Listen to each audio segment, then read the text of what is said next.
तो देखिए 20 दिन में मिडिल ईस्ट की जंग कैसे ऑयल गैस वॉर में बदल गई और कैसे इस वॉर की वजह से पूरी दुनिया में बड़ा ऊर्जा संकट खड़ा होने वाला है। क्या ये अमेरिका इजराइल का प्लान था या फिर जंग में ईरान की रणनीति?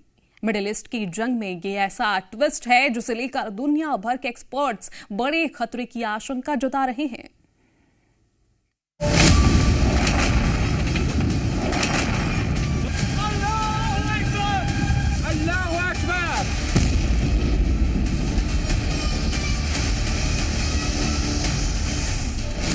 मिडिल ईस्ट की जंग में 20वें दिन बारूदों से ज्यादा जो आग भड़की है वो बहुत जल्द दुनिया को बड़े संकट में धकेलने वाली है।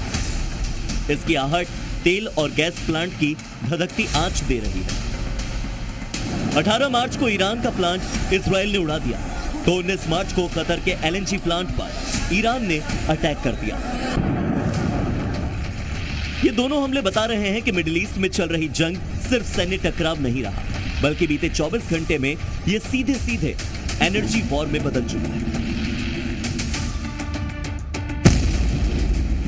इजराइल और ईरान दोनों तरफ से इस जंग में एनर्जी ठिकानों को सीधे निशाना बनाया जा रहा है।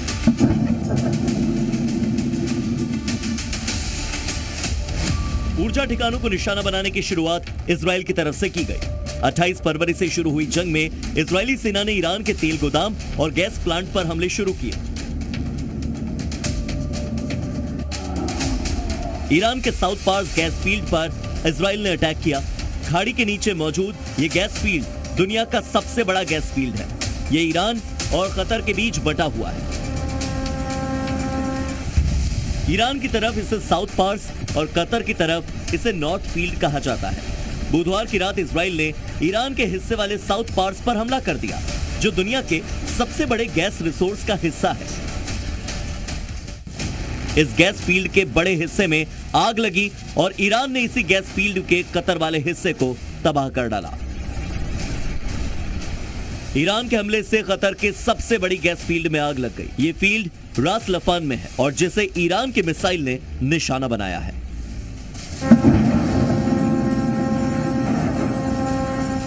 LNG यानी लिक्विफाइड नेचुरल गैस का प्रोडक्शन इसी जगह पर होता था। हमले में इस गैस फील्ड के बुनियादी ढांचे को इतना नुकसान पहुंचा कि कतर ने यहां प्रोडक्शन बंद कर दिया। अनुमान लगाया जा रहा है कि इस गैस फील्ड को वर्किंग कंडीशन में आने में काफी लंबा वक्त लगेगा। कतर के गैस फील्ड पर हमला कर ईरान ने बदला लिया। कतर के साथ सऊदी अरब के पूर्वी प्रांत के तेल भंडारों पर भी ईरान की ओर से हमले किए गए। कुवैत, बहरीन और UAE के तेल ठिकानों पर भी ईरान ने अटैक किया। ईरान ने चेतावनी दी कि खाड़ी के देश इस जंग में अमेरिका और इजराइल का साथ न दें। उनकी जमीन से हमला होगा तो कोई भी ऑयल गैस इंफ्रास्ट्रक्चर साबुत नहीं छोड़ेंगे। ईरान के भयावह बदले और धमकी के बाद अमेरिकी राष्ट्रपति डोनाल्ड ट्रंप भी बैकफुट पर दिखाई दिए। कल तक ईरान को तबाह करने का दावा करने वाले ट्रंप ने ट्रूथ सोशल मीडिया प्लेटफॉर्म पर लिखा, इजराइल ने गुस्से में हमला कर दिया। अमेरिका को इस हमले के बारे में पता तक नहीं था। ईरान पर हुए हमले में कतर का हाथ नहीं है। इजराइल अब और कोई हमला नहीं करेगा और ईरान अब हमले के बारे में न सोचे।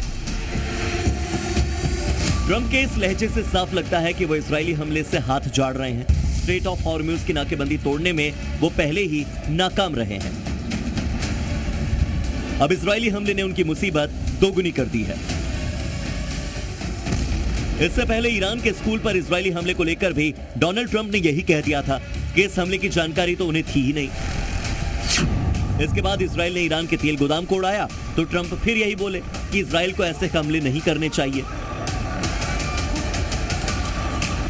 तो क्या ईरान पर हमले को लेकर ट्रंप और नेतन्याहू के बीच में कोई कोऑर्डिनेशन नहीं है?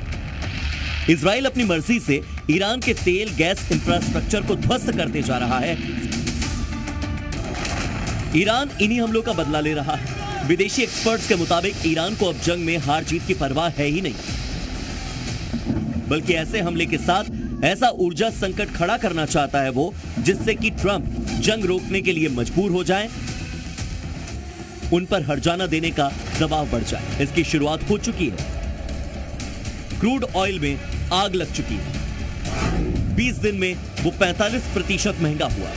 28 फरवरी को जो $65 प्रति बैरल था, 19 मार्च को वही $111 प्रति बैरल है।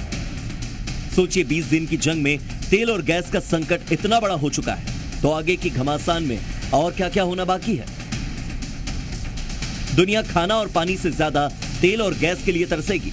इस हालात के लिए जिम्मेदार होंगे डोनाल्ड ट्रंप और बेंजामिन नेतन्याहू। दोनों ईरान की इस्लामिक सत्ता बदलने चले थे, लेकिन अब संकट पूरी दुनिया के सामने खड़ा कर दिया। ब्यूरो रिपोर्ट, जी मीडिया।